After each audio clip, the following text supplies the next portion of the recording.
Resident Evil Revelations 1 and 2 are coming to the Switch on November 28th, 2017. We already knew that. What we didn't know is how much capacity this is going to take on your Switch and on your SD cards to install. Hello everybody, Gabe from SwitchForce here, and a few new things about Resident Evil Revelations 2 were just uncovered, including the file sizes that we'll get into in a little bit.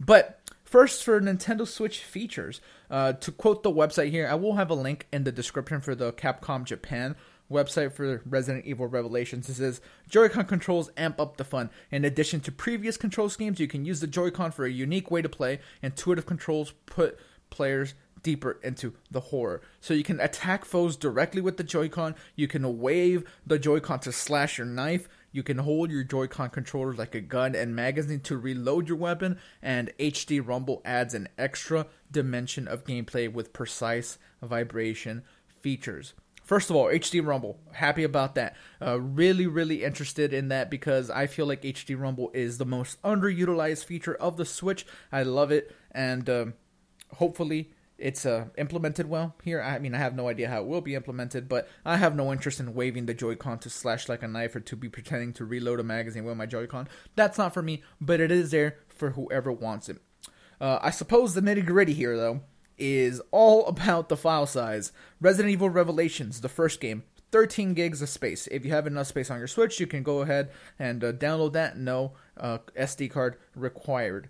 Resident Evil Revelations 2, though, 26 gigs of space, and that will require an SD card. Again, 26 gigs. That is a little too big to probably fit on the Switch on its own, so you're going to need an SD card with that. Nintendo did warn us that SD card requirements were going to be a thing going forward, and this is, another case that we see of it. Of course, LA Noire got released today, announced today as well, and I'm sure that's going to be a pretty sizable game.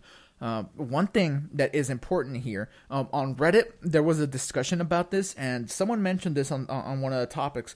These file sizes are even larger than the game on PC, so apparently Capcom didn't try to optimize the game all that much. We all know that Nintendo are kings of compression. Splatoon is 3 gigs, ARMS is 3 gigs, something crazy like that. Don't quote me on that. I know Splatoon might be a little bit bigger, but I know for a fact ARMS is 3 point something gigs. Mario plus Rabbids is 4 gigs. Very small file sizes for these games that have a lot packed into them.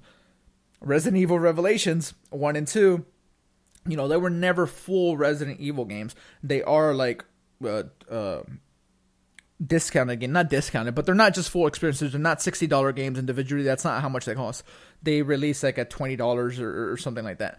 So the fact that these things are huge, the file size is bigger than on PC, doesn't bode well, I suppose, just for optimization and for your SD card. If you have an SD card, you're probably going to be fine. I can't imagine Resident Evil Revelations 1 and 2 are going to be games that you're going to have on there forever. You'll probably beat them and you can delete them, and, that'll be that. The games are really good, though. I do want to emphasize that. I played through all of Resident Evil Revelations, the first one. I played through some of the second one, and those are genuinely good games. They do offer, tank controls, more traditional Resident Evil experiences, and, they are scary, and M-rated games on Switch are not, a common occurrence, so I feel like it's important to support these things whenever they happen.